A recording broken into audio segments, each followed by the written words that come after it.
Hello दोस्तों, मैं आपको परसेंटेज चैप्टर पढ़ा रहा था और मैं उसकी 2 वीडियो पहले ही करा चुका हूँ। उसमें मैंने बहुत सारे क्वेश्चन कराए थे। ये परसेंटेज की तीसरी वीडियो होगी।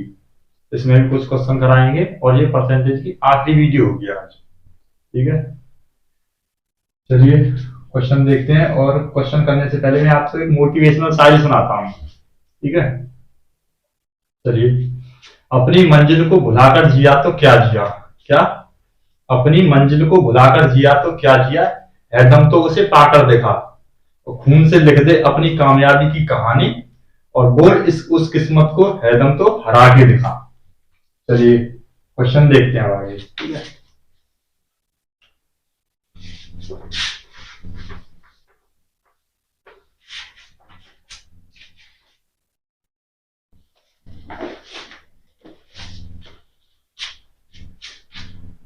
पहला क्वेश्चन है कि एक किसी विद्यालय में कुल 600 विद्यार्थी हैं, जिनमें से 72% हिंदू, 16% मुसलमान, 3% सिख और शेष ईसाई हैं। ईसाइयों की संख्या क्या होगी? तो क्या दे रखा है इसमें, टोटल जो स्टूडेंट हैं कितने हैं। टोटल स्टूडेंट वो कितने हैं, 600 हैं। बोला मुस्लिम कितने हैं इसमें, मुस्लिम दे रखे हैं 16%। हिंदू कितने हैं, हिंदू आपके 72%। और सिख कितने हैं, 3%। सिख कितने हैं, 3%। और बोल रहा है कि शेष ईसाई हैं, तो ईसाइयों की संख्या क्या होगी। चलिए, तो जो हमारे टोटल स्टूडेंट जो होते हैं वो होते हैं 100%। कितने होते हैं, 100%। यानी कोई भी चीज अपने आप में 100% होती है। तो हम इन तीनों को जोड़ेंगे तो ये तीनों कितने हो जाएंगे, 6 और 2 8 और 3 11 का 1 हासिल को 1 1 7 8 और 1 9। यानी ये टोटल तीनों मिलके कितने, 91%। वो बोल रहा है कि जो बचे हुए जो शेष हैं वो ईसाई हैं, तो ईसाइयों की संख्या कितनी होगी। अरे टोटल हमारे कितने, 100%। 100 में से कितने घटाएंगे, 91, यानी 91% घटाएंगे तो कितना बचेगा, 9% बचा। 9% क्या है हमारे, 9% है ईसाई।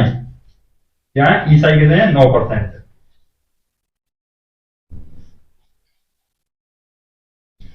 100% की वैल्यू कितनी है, 600। यानी 100% की वैल्यू कितनी है, 600। 1% की कितनी होगी, 600/100। और यहाँ और 9% की वैल्यू क्या होगी, 9%। भाई ईसाई तो पूछा है, ईसाई कितने 9%, तो 9% की वैल्यू कितनी होगी, 600/100 गुणा 9। तो 2 जीरो से 2 जीरो और 9 सिक्के 54। यानी जो ईसाई होंगे हमारे 54 होंगे।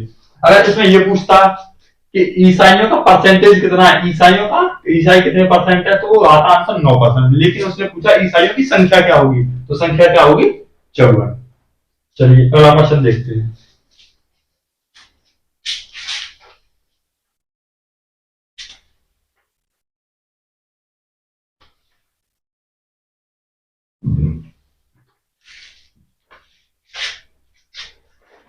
अगला क्वेश्चन क्या है,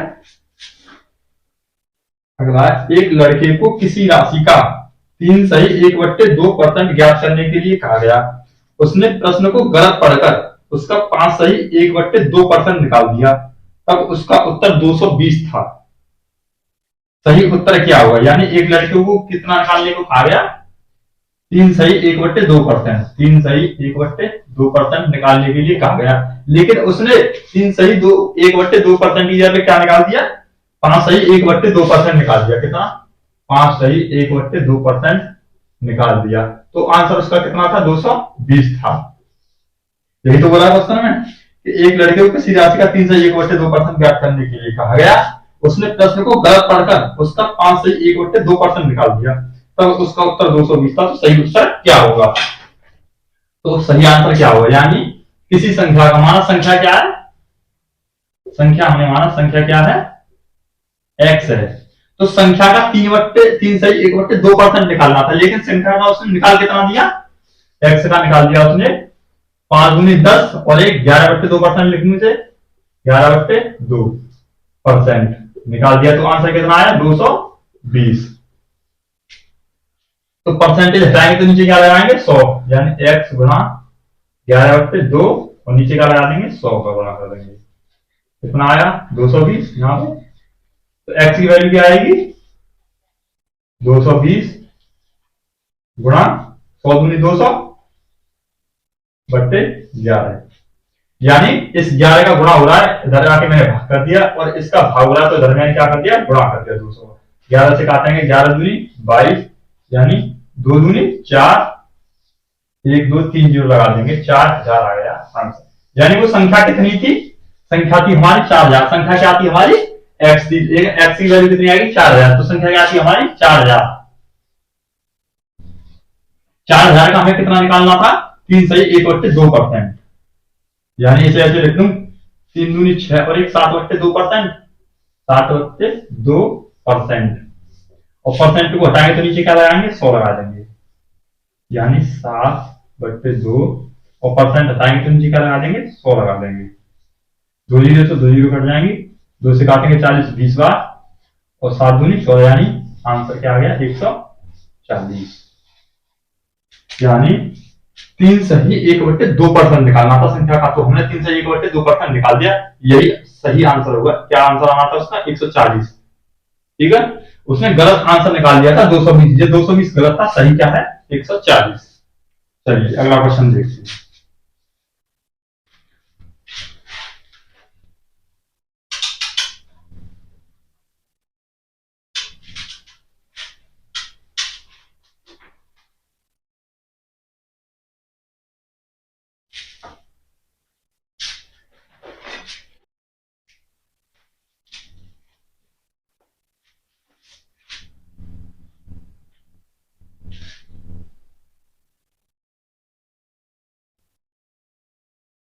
चलिए दोस्तों अगला क्वेश्चन देखते हैं। दिनेश अपनी आय का 80% खर्च कर देता है।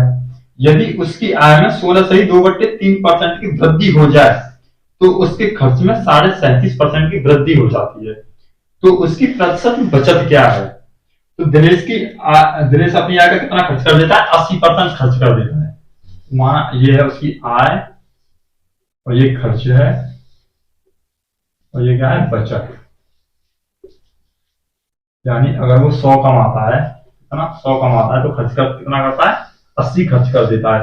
जब 80 खर्च कर देता है तो उसकी बचत कितनी होगी, बचत हो जाएगी 20 की, ठीक है। तो बोल रहा है कि आय में 16/2/3, 16/2/3 का मतलब क्या होता है 1/6, 16/2/3% फ्रैक्शन वैल्यू क्या होती है 1/6, यानी पहले 6 कमाता था तो अब कितना कमाएगा 7, यानी पहले कितने कमाता था 100, पहले कितने कमाता था 100, तो 6, ये बोल रहा है पहले 6 कमाता था तो अब कमाएगा 7, तो 6 बराबर कितना है 100, 1 बराबर कितना आएगा इंटू 7 बराबर कितना आएगा, यानी पहले 6 कमाता तो 1 बढ़ गई ना इनकम, तो अब इनकम कितनी होगी 7, तो 7 की तो मान निकालना पड़ेगा हमें 7 का, 6 से गुणा करेंगे भाग देंगे इसमें 100 में, 2 से काटेंगे 2 3 6 और 2 से 50 बार, यानी 5 7 35 350/3,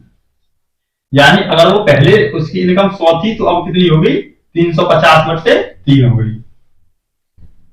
उसके खर्च में 37.5% की वृद्धि हो जाती है, ये खर्चा है 80 में कितनी वृद्धि हो जाती है 37.5%, 37/1/2%, तो 37.5% की फ्रैक्शन वैल्यू क्या होगी 3/8, यानी पहले 8 कमाता था तो अब वो 3 और बढ़ गए, तो अब कितना कमाएगा 11 कमाएगा, कितना कमाएगा 11, यानी पहले अगर वो 8 कमाता था, पहले कितने कमाता था 8, तो अब कितने कमाएगा 11। लेकिन यहाँ पे बोल रहा है खर्च, सॉरी कमाई नहीं, खर्च पे क्वेश्चन चल रहा है, तो पहले कितने खर्च करता था 80, और हमारा क्वेश्चन बोल रहा है कि पहले खर्च करता था 8, तो 8 बराबर क्या है 8 बराबर 80, 1 बराबर कितना इंटू 11 बराबर कितना, 11 का गुणा कर देंगे इसमें, तो 8 से काटेंगे 80 को कितने बार 10 बार कितना, और 11 था 110, यानी अगर पहले वो 80 खर्च करता था तो अब कितने खर्च करेगा 110, तो तो उसकी बचत पूछ रहा है, प्रतिशत बचत क्या होगी। तो बचत कितनी है उसकी, भाई आय है उसकी 350/3, तो खर्च करता है 110, तो आय में से खर्च घटाएंगे तो बचत निकलेगी ना। तो आय कितनी है 350, इसमें से 350/3 है, खर्च घटाएंगे कितना 110, 110 घटाएंगे तो 11×3 = 33, मतलब 330, 350 में से ऐसे करिए 350 में से 330/3 तो कितना है 20/3, 20/3 क्या है उसकी बचत, 20/3 क्या है बचत है, ना कि प्रतिशत बचत। तो प्रतिशत बचत कैसे निकालेंगे, यानी 20/3 की बचत होती है, कितने में होती है 350/3, यानी आय 350/3 ही तो है, तो उसी पे तो बच रहा है 20/3, तो 350/3 पे बचत होती है 20/3 की, गुणा 100, 3 से 3 कट जाएगा, 0 से 0, 5 7 35 और 5 दूनी 10, 20 बार, 20 दूनी 40, 40/7, 7 से भाग लगाएंगे, 5 सही 5/7%, यानी जो उसकी प्रतिशत बचत है वो कितनी है 5 सही 5/7%। ये तो हो गया ये तरीका। अब मैं आपको दूसरे तरीके से क्वेश्चन कराता हूँ, यही क्वेश्चन दूसरे तरीके से बताता हूँ कैसे हुआ। चलिए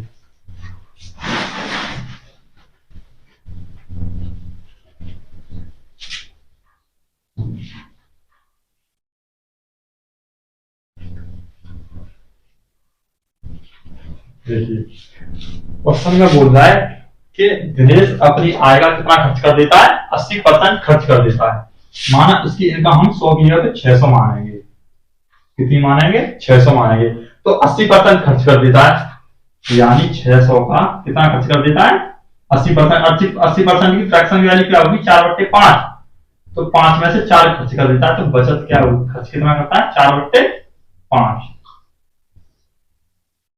5 से काटेंगे 12, 1248, 480, ये पता है ना 4/5 कैसे निकाले मैंने, अरे उसकी 80% खर्च कर देता है, तो 80% की फ्रैक्शन वैल्यू जब निकालेंगे तो कितनी आएगी 4/5, ठीक है। तो वही तो मैंने निकाला है कि खर्च कर कितना करता है वो 4/5 खर्च कर देता है, तो 600 का निकालेंगे 4/5 तो कितना आएगा 480, यानी कमाता है 600 तो खर्च कितने कर देता है वो 480, तो बचत कितनी होगी 600 में से 480 घटाएंगे तो 120 बचेगा, 120 ही तो बचत है, उसने कमाई 600, 480 खर्च कर दिए तो बचे कितने 120। अब वो बोला क्वेश्चन में कि उसकी आय में 16.5% की वृद्धि हो जाती है, यही तो बोला है 6 से 2% की वृद्धि हो जाती है, उसकी आय में 16.5% की वृद्धि हो जाती है, नहीं 16 से 2/3% की, 16 से 2/3% की वृद्धि हो जाती है, 16 से 2/3% की वृद्धि हो जाती है, तो इसका फ्रैक्शन वैल्यू निकालेंगे तो कितना होगा 1/6, यानी पहले कितने कमाता था, पहले 6 कमाता था तो अब कितने कमाएगा 100, 7 कमाएगा, सॉरी पहले 6 कमाता था तो अब कितने कमाएगा 7 कमाएगा, लेकिन 6 नहीं, वो पहले कमाता था 600, यानी 6 बराबर 600, 1 बराबर कितना 600/6 और 7 बराबर कितना, 7 का गुणा हो जाएगा, 6 से काटेंगे 6 को, एक बार 100 गुणा 7 यानी 700, यानी 16 से 2/3% की वृद्धि होने के बाद कितना कमाएगा वो 700 कमाएगा। तो बोल रहा है इसके खर्च में कितना, इसके खर्च में 37.5% की वृद्धि हो जाती है, 37.5% की, तो 37.5% की फ्रैक्शन वैल्यू क्या है, 37.5% की फ्रैक्शन वैल्यू होती है 3/8। तो यहाँ पे देखते हैं जगह में 37.5% की फ्रैक्शन वैल्यू कितनी होती है 3/8, यानी पहले वो 8 कमाता था खर्च करता था, तो अब कितने खर्च करेगा 11, यानी 8 में 3 और जुड़ गए ना, पहले 8 खर्च करता था तो अब कितने करेगा 11, लेकिन वो बोल रहा है पहले 8 नहीं 480 खर्च करता था, तो 8 बराबर कितने होंगे 480, 1 बराबर कितना इंटू 11 बराबर कितना, 8 से काटेंगे 8 छक्के 48 और 11 छक्के 66, यानी 660 खर्च करता है। कमाता कितना है 700, खर्च कितने कर देता है 660, तो बचत क्या होगी 40 की बचत होगी, यानी भाई 700 में से 660 घटाएंगे तो 40 बचेगा, बचत कितनी हुई 40 की, बचत कितनी हुई 40 की, कितने पर हुई 700 पर, कितने पर हुई 700 पर। और परसेंट निकालने के लिए क्या करेंगे 100 का गुणा कर देंगे इसमें, 2 जीरो से 2 जीरो कटनी और 7 से काटेंगे, 7 पंजे 35, बचा कितना 5/7, यानी 5 सही 5/7% की उसे बचत होगी, प्रतिशत बचत। ठीक है, ये होगा दूसरा तरीका। ये यहाँ पे 600 क्यों माना है मैंने, क्योंकि यहाँ पे बढ़ता है ना वो 1/6, तो इसलिए मैंने यहाँ पे 600 मान लिया है। अगर वहां पे 100 मानेंगे 600 लिया कर तो वहां पे फ्रैक्शन आ जाएगी, यानी पॉइंट आ जाएंगे वहां पे, वो सॉल्यूशन सही तरीके से नहीं हो पाएगा, लेकिन हो तो जाएगा लेकिन उसमें टाइम लगेगा। ठीक है, जो पहले बताया था मैंने, इसमें इतना कैलकुलेशन करने की जरूरत नहीं है। ठीक है, चलिए अगला क्वेश्चन देखते हैं।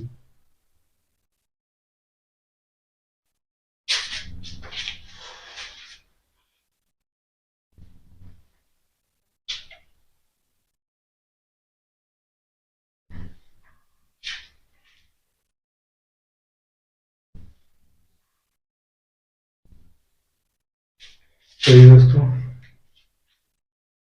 ये अगला क्वेश्चन है, ए की मासिक आय बी की मासिक आय की 60% और सी की मासिक आय की 120% है। यदि बी की मासिक आय 78,000 हो तो सी की मासिक आय कितनी है। यानी ए की मासिक आय बी की मासिक आय की कितनी है 60% है। 60% की फ्रैक्शन वैल्यू क्या होंगी, कैसे निकालेंगे, यानी मैंने आपको 60% से नहीं निकालना सिखाया, तो आपको क्या याद है 20%। 20% की फ्रैक्शन वैल्यू क्या होती है 1/5, तो 60 20 का कितना गुना है 60, 3 गुना है, तो फ्रैक्शन भी कितनी गुनी होगी 3 गुनी होगी, यानी फ्रैक्शन कितनी हो जाएगी 60 की 3/5। ये मैंने बताया था सबसे पहली वीडियो में फ्रैक्शन कैसे निकालते हैं। यानी क्वेश्चन में क्या बोल रहा है, ए की मासिक आय बी की मासिक आय की 60%, बी की मासिक आय की जिसके साथ में कहा जाता है ना वो लिखा जाता है नीचे, तो नीचे क्या लिखा हुआ है 5, तो बी की मासिक आय की यानी बी की 5 है तो ए की कितनी है 3 है। ठीक है, 60% है। और सी की मासिक आय की 120% है, यानी ए की जो आय है वो सी की 120% है। क्या, सी की कितनी है 120% है बी की, ए की मासिक आय।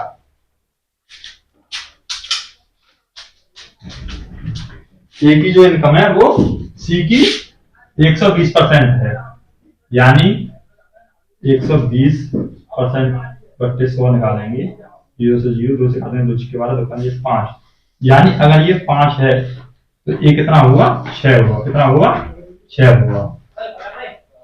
तो ये कितना है 3 है, ये कितना है 3 है, तो यहाँ पे एक 6 दे रखा है, तो इसको बराबर करेंगे, तो यहाँ पे क्या करेंगे हम 2 से गुणा कर देंगे तो 6 हो जाएगा, तो जगह यहाँ पे भी 6 और यहाँ पे भी 6 हो जाएगा, तो इसमें 2 का गुणा करेंगे, 2 का गुणा करेंगे, इसमें 2 पंजे 2 का गुणा यहाँ से करते हैं। ठीक है, तो यहाँ पे कितना है 5 और 6 दूनी, यहाँ पे हो जाएगा 3 दूनी 6 और 5 दूनी 10। ठीक है, तो उसमें दे रखा है, इसमें दे रखा है अगर बी की मासिक आय 78,000 हो, बी की कितनी है 78,000, तो यहाँ पे बी की कितनी दे रखी है 10 और वहां पे कितनी दे रखी है 78,000, 10 बराबर कितना हुआ 78,000 और 1 बराबर 78,000 बटे 10। और क्या पूछा इसने, सी की मासिक आय, सी की कितनी है 5, तो 5 बराबर कितना होगा, 5 से काटेंगे 2 बार और 2 से काटेंगे इसे 2 की अच्छे और दोनों 18, यानी 39,000। ठीक है, ये इसका आंसर हुआ।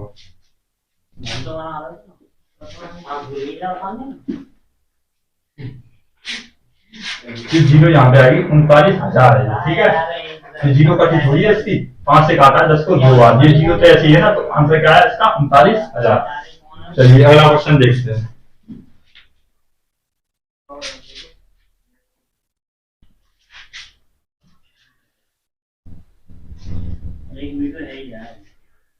चलिए दोस्तों अगला क्वेश्चन देखते हैं।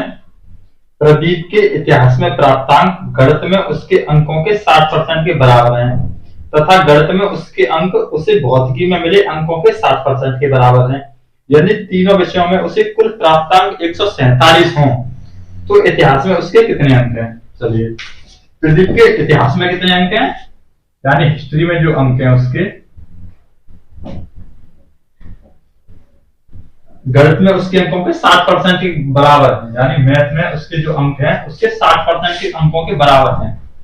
यानी 60% की फ्रैक्शन वैल्यू क्या होती है, 20% की होती है। 1/5 तो 3 गुणा करेंगे तो 3/5 हो जाएगी। यानी इतिहास में जो अंक है मैथ के 60% के बराबर है। तो मैथ में कितने हैं, 5, और हिस्ट्री में कितने हो जाएंगे, 3। ठीक है, आगे का बोला क्वेश्चन, तथा गणित में उसके अंक उसे भौतिकी में मिले अंकों के 60% के बराबर है। यानी जो मैथ में मिले हैं वो भौतिकी में यानी फिजिक्स में अंकों के 60% के बराबर है। तो फिजिक्स में उसकी अगर 5 है तो मैथ में कितने होंगे, 3। यानी इसका ये 60% है तो 5 का ये 3 हो गया, 5 का ये 3 हो गया। इसका ये 60% है तो ये 5 है तो ये कितना हो गया, 3 हो गया। मैंने भी पिछले क्वेश्चन में भी आपको बताया था, अगर मैथ में यहाँ पे 5 दिखा रहा है, यहाँ पे 3 दिखा रहा है, तो हमें क्या करने होंगे, ये दोनों बराबर करने होंगे। तो बराबर करने के लिए क्या करेंगे,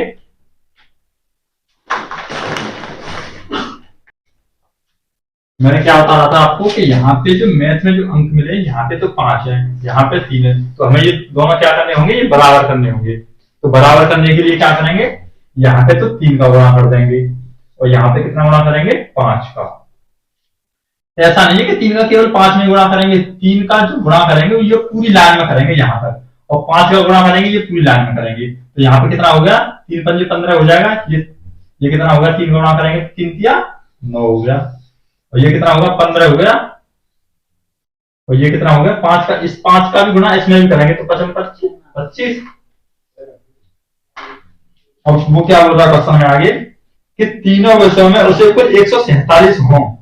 कितने, तीनों विषयों में उसके अंक कुल 147 हों। तो तीनों विषयों में हमारे हिसाब से कितने बन रहे हैं, तो तीनों विषयों में हमारे हिसाब से बन रहे हैं 15 और 25 40 40 और 9 49, और वो कितने बोल रहा है, वो बोल रहा है 147। तो एक बराबर कितना हो जाएगा, एक बराबर 147 बट्टे 49। 49 से काटेंगे 147 को कितनी बार कटेगा, 3 बार। तो वो पूछ क्या रहा है, हिस्ट्री में यार इतिहास में उसके कितने अंक है, तो इतिहास में कितने उसके अंक 9 है। तो 9 बराबर कितना होगा, 9 का गुणा कर देंगे, 9 की 27। यही उसका आंसर है। ठीक है, चलिए अगला क्वेश्चन देखते हैं। चलिए अगला क्वेश्चन देखते हैं। दो संख्याएं तीसरी संख्या से 20% और 25% छोटी हैं, तो कितने प्रतिशत दूसरी संख्या पहली से छोटी है। तो क्या बोल रहा है क्वेश्चन, दो संख्या तीसरी संख्या से 20% और 25% छोटी हैं। दो संख्या यानी पहली और दूसरी, दो संख्या तीसरी संख्या से 20% यानी तीसरी संख्या से 20%, ये कितनी छोटी है 20%, और 25% छोटी है, ये 25%। 20% की फ्रैक्शन वैल्यू क्या होती है, 1/5, और 25% की 1/4। यानी दो संख्याएं तीसरी संख्या से ये कितनी कम है, 20% छोटी है। अगर ये तीसरी संख्या 5 है तो पहली कितनी छोटी है, 1 कम है, तो पहली कितनी हो जाएगी 4। ठीक है, अगर तीसरी संख्या 4 है, तीसरी संख्या अगर 4 है तो दूसरी कितनी होगी, 1 कम होगी। 4 से 1 कम कितनी हो जाएगी, दूसरी 3 हो जाएगी। तो मैंने क्या बताया था अभी, ये तीसरी संख्या यहाँ पे तो 5 है और यहाँ पे 4 है। अगर इन दोनों को बराबर करेंगे तो क्या करेंगे, बराबर करने के लिए इसमें 4 से गुणा और इसमें 5 से गुणा। ये गुणा जो हो रहा है केवल इसमें नहीं हो रहा, ये पूरी लाइन में गुणा होगा 4 का, और इस 5 का गुणा पूरी लाइन में होगा इसमें। तो 4 का गुणा करेंगे, 4 चौके 16, और यहाँ पे कुछ नहीं है, और ये 5 चौके 20। 5 चौके 20, इसे कर लो या इसे कर लो, एक ही बात है, दोनों में से एक ही लिखेंगे। और जब इसका 5 का इसमें गुणा करेंगे तो 5 तिया 15, ये कितना है 16, 15 और 20। तो क्वेश्चन आगे क्या बोल रहा है, तो कितने प्रतिशत दूसरी संख्या पहली से छोटी है, यानी दूसरी संख्या पहली से कितनी छोटी है ये पूछ रहा है। तो पहली से कितनी छोटी है दूसरी, 1। कितनी छोटी है, 1। और प्रतिशत, कितने प्रतिशत छोटी है कौन सी से, पहली से। जिसके साथ में से आता है उसे कहां लिखते हैं, उसे लिखते हैं नीचे। और परसेंट के लिए क्या करते हैं, गुणा कर देंगे 100 का। 4 से काटेंगे 4 चौके 16, और 4 से 100 को काटेंगे कितनी बार 25 बार, और 4 का भाग देंगे 25 में, कितनी बार गया? 4 सिक्के 24, बचा 1/4, यानी 6 सही 1/4% संख्या छोटी है कौन सी? दूसरी वाली पहली से। ठीक है, चलिए अगला क्वेश्चन देखते हैं। दोस्तों ये परसेंटेज वाला चैप्टर पूरा खत्म हो चुका है। अगर इससे रिलेटेड आप किसी भी बुक में से क्वेश्चन लगाना पहले तो, अगर वो आपके क्वेश्चन फंसते हैं तो मुझे वो कमेंट में शेयर करना, ठीक है? और कमेंट में मैं उसके जो सॉल्यूशन है वो अगली वीडियो में दे दूंगा, या फिर कमेंट में आपके सॉल्यूशन वो वापस कर दूंगा मैं, ठीक है? अगर आपको ये वीडियो अच्छी लगी हो तो इस वीडियो को लाइक करना और शेयर करो, इससे ज्यादा से ज्यादा शेयर करो इसे। अगर अच्छी लगी हो तो, अगर अच्छी नहीं लग रही हो तो बिल्कुल भी लाइक नहीं करना है, और चैनल को सब्सक्राइब करो। आपको मेरे चैनल का नाम तो पता ही होगा, मेरे चैनल का